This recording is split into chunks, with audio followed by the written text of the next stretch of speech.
Ephesians 5 verse 20. Sa Efesios 5, versikulo 20. Always give thanks to God the Father for everything. O kanunay kita magapasalamat sa langit nun natong Amahan. In the name of our Lord and Savior Jesus Christ. Sa ngalan sa tong Ginoong Kristo Jesus. It's very important for me to remind us this morning O importante kayo nga atong mahibaw-an karong buntaga. that thanksgiving to God is always. O ang pagpasalamat sa Dios dapat kini kanunay. Thanksgiving to God is every season. O ang pagpasalamat sa Dios kanunay panahon. God alone is worthy of our thanksgiving. O ang Dios lamang mismo ang angayan sa atong pagpasalamat. Thanking God for everything He has done in our lives. O magpasalamat ta sa tanang butang nga iyang gihimo sa atong kinabuhi. No excuse is good enough for us not to give thanks to God. O wa na jud tay excuse nga mahatag nga di ta ka mao magapasalamat kaniya. We have many reasons to say thank you, Lord. O daghan ka jud ang rason nga magpasalamat ta sa Ginoo. You can thank Him for good health. O makapasalamat ta sa mayong panglawas. Thank Him for sound mind. O magapasalamat ta sa mayong pangunahuna. Thank Him for food on your table. O magapasalamat ta sa pagkaon nga naa sa atong lamisa. Thank Him for providing. O magapasalamat ta sa mga pagtago Thank niya. Him for protection. O sa iyang proteksyon. Thank God for sending Jesus Christ to die on the cross of Calvary for our sins. O magapasalamat ta nga iyang gipada ang iyang bugtong anak nga si Kristo dito sa cross sa Kalbaryo para sa atong So kasalanan. that all who believe in Him Aron ang tanan nga magatuo kaniya, will not perish dili mga laglag, but have everlasting life. apan siya makabaton og kinabuhi nga dayon. 1 Corinthians 5 verse 18. O sa 1 Corintos 5 versikulo 18. Give thanks in every circumstances. O magapasalamat ta sa tanang sirkumstansya. For this is God's will for you in Christ Jesus. O tungod kay kini mao ang kabubuton para kanako nato diha ni Kristo. God wants us to give Him thanks in every circumstances. O ang Dios buot nga kita magahatag kani ang pasalamat sa tanang sirkumstansya. Whether good circumstances or bad. Or whether maayo kini nga sirkumstansya or dautan nga sirkumstansya and so on. God wants to hear us say thank you. O ang atong gamhanan Dios buot nga makabati nga kita mo pasalamat kaniya. Not only when everything is fine. O dili lang sa panahon nga maayo ang dagan sa atong kinabuhi. Because many people understand thanksgiving if you have money in your bank, O tungod kang kadaghanan mo'y nasabtan nga makapasalamat na sila kung daghan silang pundo sa bangko. if you have a good job, Kumayo ang ilang panginabuhuyan. if you have food, everything is going alright, Kung daghang pagkaon, ug maayo ang dagan sa kinabuhi. then they say thank you, Lord. Ug man panahon na nga may sila daghang salamat to Dios. But when they are broke Apan sa dihang bankrupt sila. and no money, Ug wa kwarta, way nahot, no food, ug way pagkaon. suddenly their thanksgiving to God disappeared. Ug sa kanit lang nahanaw ang ilang pagpasalamat sa Dios. That's where many people miss it. O mo na kadaghanan nga na-miss sa ubang mga tao.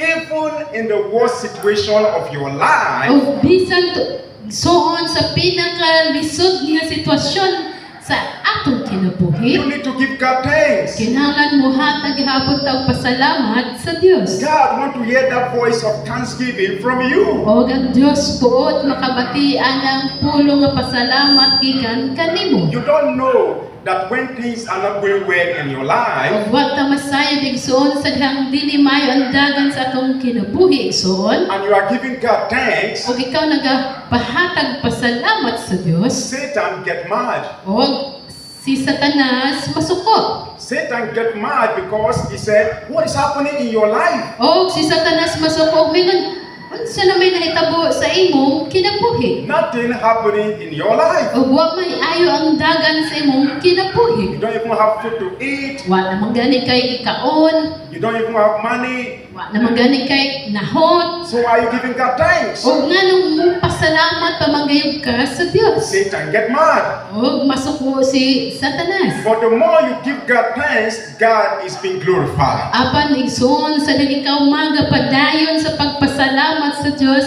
mahimaya nimo ang Ginoo. And God will make a way for you. O ang atong gamhanan Dios mangita og paagi para kanimo igsoon. Because even in the worst situation of your life, O bisan igsoon sa pinaka dautan nga sitwasyon sa atong kinabuhi, you are still giving God thanks. nagapadayon ka gihapon paghatag og pasalamat kaniya. That is exactly what Job did in the book of Job. Og mo na gibuhat ni Job sa libro ni Job. When everything is alright with Job, Job was praising God. Og sa dang maayo ang dagan sa iyang kinabuhi ug sa iyang pamilya, siya nagadaig sa Dios. Job was serving God. Job feared God. Og siya nagaalaga sa Dios ug siya mahadlokon pagani sa Dios. When Job lost everything, Apan sa dang nangawa ang tanan diha kang Job, lost his children, nangamatay ang iyang anak, lost his business, nabangkrap ang iyang negosyo, lost his health, na sakit pagadyon, lost everything. og nawa ang tanan diha kaniya.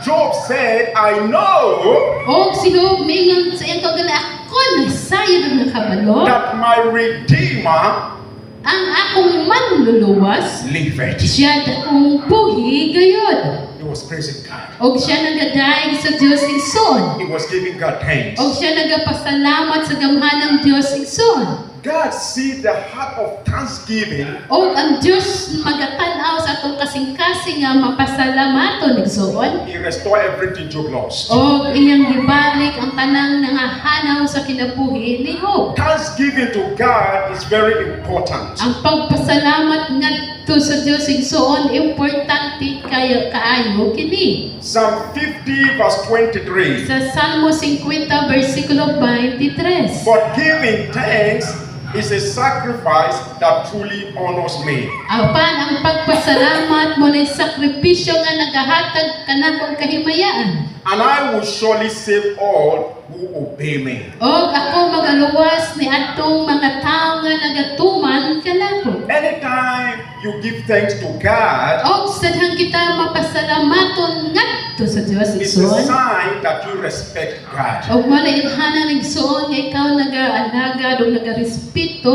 kaniya. You see, people that are not giving God thanks have no fear of God. O katong mga tao nga dili ka magpasalamat sa Dios, mo to'y mga tao nga way kahadlok kaniya. They have no regard for God. O wa to sila'y respeto sa Dios. God does not matter in their lives. O ang Dios dili importante sa ilang kinabuhi. If you are not giving God thanks, you are very wicked. O kung ikaw dili makamao mo pasalamat sa Dios, igsoon ikaw sa kadautan. And anytime you see wicked in the Bible, it means God is referring you as a sinner. O sadhang ikaw makabati sa pulong nga dautan, nagpasabot na nga ang Dios nag-refer nimo nga makasasala. So one of the way to honor God, to respect God, O usa sa mga paagi nga ikaw magarespeto, magadaig sa buhi ng Dios, is by giving Him thanks. ang pagpasalamat kaniya. When you give thanks to God, He will save you. Og sadhang makamao ka nga mapasalamat sa Dios,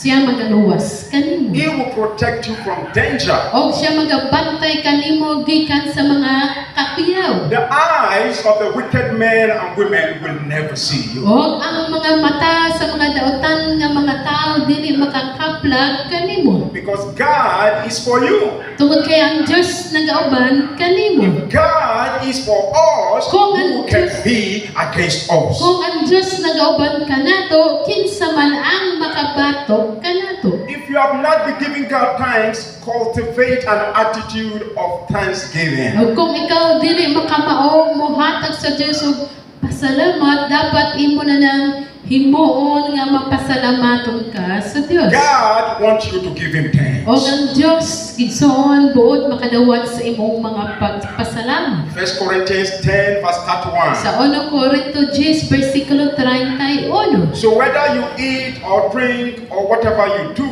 O kung ikaw mukaon ug minom o sa bisan unsa nga imong pagabuhaton, do it all for the glory of God. o buhata kini para sa kahimayaan sa Dios. Whether you eat or O drink, kung ikaw mukaon man o minom, whatever you do, o kung unsa man ang imong pagabuhaton, do it all for the glory of God. o buhata kini para sa kahimayaan sa Dios. When you give for the glory of God. O sa nang ikaw maghatag, hatag para sa kahimayaan sa Dios igsoon. When you serve for the glory of God. O kung ikaw mag-alagad, alagad para sa kahimayaan sa Dios. Anything and everything that you will do, O sa bisan unsa nga mga butang nga imong pagabuhaton igsoon, you should do it for the glory of God.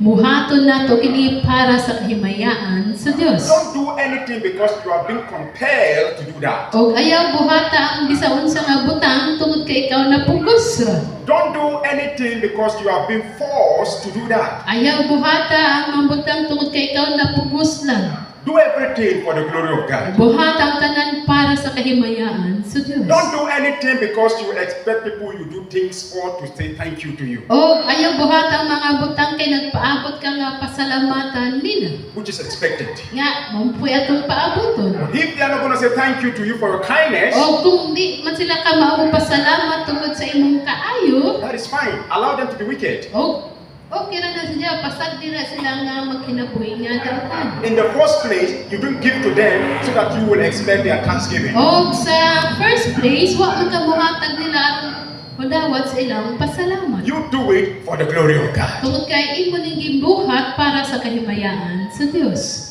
James 1 verse 22. Sa Santiago 1 versikulo 2. Be doers of the word O kita magabuhat sa pulong sa Ginoo. and not hearers only. O dili lang ta kutob sa pagpaminaw mismo. Otherwise, you are deceiving yourself. O Ginoon kung ato nang ginabuhat, ato rang ginalimbungan ang atong kaugalingon. When you hear the word of God, O sa nang ikaw makabati sa pulong sa Dios, you practice what the word of God says. atong i-practice, i-apply ang gisulti sa Ginoo. You do what the word of God says. Atong buhaton ang gisulti sa pulong sa Dios. Today, we have heard that thanksgiving to God is always. O karong adlaw atong nabatian nga kinahanglan kanunay maghatag tag pasalamat ngadto sa Dios. So, what are you going to do? O unsa may atong buhaton? Are you the one that understands Thanksgiving to be every December? O ikaw ba ang binuhat nga imo ra nasabtan nga maghatag ka lang pasalamat kada Disyembre? Now that the bishop said Thanksgiving is always, O sa bingon ng bishop nga pagpasalamat dapat kanunay buhaton? you learn new things. O ikaw nakatulog pag nga butang. You start giving thanks to God O always. magasugod ka sa paghatag og pasalamat sa Dios kanunay. It means you hear the word Pasabot na nga nakabati ka sa pulong, and practice the word. o imo ning ginabuhat. In that way, you are not deceiving yourself. O ingana nga paagi igsoon wa na nimo limbungi ang imong kaugalingon. But when you hear the word Apan sa nang ikaw nakapaminaw sa pulong sa Dios, and you didn't practice what you hear, o wa nimo buhata ang imong nabatian, you are deceiving yourself. imo rang gilimbungan ang imong kaugalingon igsoon. Because you hear the word, Tungod kay ikaw nakabati sa pulong, but you refuse to obey the word. apan nagbalibad ka sa pagbuhat niini. And I pray, thanksgiving will never cease from your lips. O ako nagaampong ang pagpasalamat dili ni mawa sa imong ngabil. Thanksgiving will not cease from your life. O ang pagpasalamat dili mo hulong sa imong kinabuhi. You will live long, O ikaw mabuhi pa nga taas. not in sickness, Dili diha sa mga balatian, not in sorrow, diha sa mga kaguyanan, not in pain, dili sa kasakitan igsoon, not in regret, dili sa mga pagbasol, but you will live long apan mahitaas ang imong kinabuhi. in good health, Diha sa mayong in panglawas, sound diha mind, sa mayong panghunahuna, in diha abundance, sa kaabundansya, in plenty. diha sa Giving kagaya. thanks to God Almighty. O magapasalamat ang If kanunay. you believe that, stand on your feet, put your hands together.